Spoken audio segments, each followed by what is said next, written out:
Guys, thank you for giving me the opportunity to speak to you guys today. Unfortunately, I could not go in because of work. But anyways, I hope that you guys got a chance to see my interviews so you guys can know a little about my story. I will tell you guys a brief, short version of it. I don't want to take up too much time because I know we're on a limit. But I started using heroin when I was 15 years old. I was a freshman at Wabansie Valley High School. And at the time, I was going through many issues at home with my family. I was going through issues with my friends. I was trying to fit in. I was being bullied. I got made fun of. There was just so much going on that I needed an escape. And at the time, I met this girl. She was a senior, and we became really close. We started hanging out. I got to meet the guys that she hung out with, and obviously they were way older than me. I was only 15 at the time. They were in their 20s. And so, you start smoking weed, you start drinking, and eventually it leads up to something else. And when you're in the wrong crowd, you're going to end up like one of them. And so that is exactly what happened to me. I got involved with heroin. I was actually told that it was cocaine, and for a full year I was snorting cocaine, well, thinking it was cocaine, but really it was heroin.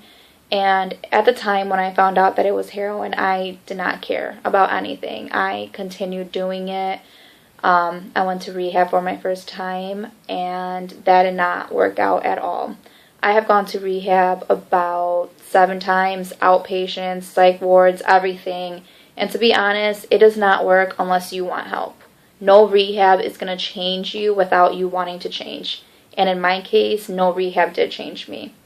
In 2011, I ended up going to prison. I only did 6 months, and I thought that that was going to change me because of the whole, being in that environment, and it scared me at first, but I started getting comfortable. I met people in there, and unfortunately I got out and relapsed instantly. The road was not easy at all. I was using very frequently. Nothing could stop me. I ended up back in prison in 2011, and I started, just wanting to die. I didn't want to live anymore. Like, what was the point of living if I was going to keep going through this cycle over and over again? I met a lot of people in prison who kept telling me about the journeys that they had, like using drugs, and I didn't want to end up like one of them. I kept telling myself that I was not going to be another statistic. I have lost over 21 friends to heroin, and I don't want that for myself. And I kept telling myself that I was going to change. And so I'm out, and I have actually changed a lot. I changed my whole group of friends. I don't associate with anyone that uses anymore. And I'm actually trying to, spread awareness so people know what they're getting themselves into.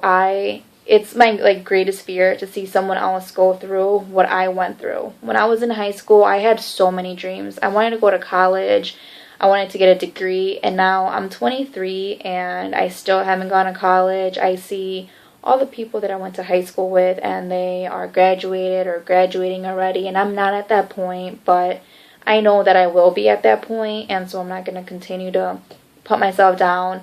I just hope that you guys get something out of these messages. I hope you guys get something out of David. I hope that whatever you guys are going through, if you guys are going through anything, I hope that you guys have the courage and motivation to change. Heroin is everywhere, drugs are everywhere, and it's very easy to get involved with the wrong crowd. And so I hope you guys get something out of this. If you guys have any questions or want to talk, you guys can get my information from David, and I'm always here for you guys. I actually speak to a lot of other people from open hearts, open eyes, and I want to be there to help you guys out, because when I was sitting in the desk that you're at right now, I wish someone would have came and spoke to us about drugs and what they got themselves into, but unfortunately no one was there to teach me that, so I had to learn the hard way. So I hope you guys get something out of this.